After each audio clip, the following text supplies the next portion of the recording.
अस्सलामु अलैकुम वरहमतुल्लाह। वीडियो शुरू करने से पहले नए आने वाले नाजरीन से गुजारिश है कि हमारे चैनल को सब्सक्राइब करें और साथ में बने बेल आइकन पे लाजमी क्लिक करें ताकि हमारी हर नई आने वाली वीडियो का नोटिफिकेशन आप तक पहुंच सके।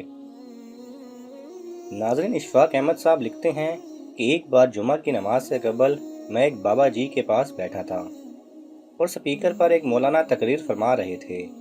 उन्होंने मुझसे सवाल किया कि ये मौलाना जो लोगों को खुदा से डरा रहे हैं और बड़े बड़े सांपों और दहकती आग का जिक्र कर रहे हैं, क्या ये मस्जिद में आए उन लोगों को यहाँ से भगाना चाहते हैं?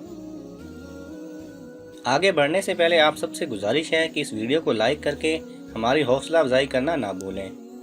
मैंने कहा, बाबा जी, इसमें भगाने की कोई बात नहीं। ये लोगों को शायद इसलिए खौफ दिला रहे हैं कि वो बुरे कामों से इज्तिनाब करें। बाबा जी कहने लगे, क्या मस्जिद में लोग खुदा के डर से नहीं आते और क्या वो बुरे कामों से इज्तिनाब खुदा की मोहब्बत में नहीं कर सकते? अब मैं उन्हें क्या जवाब देता?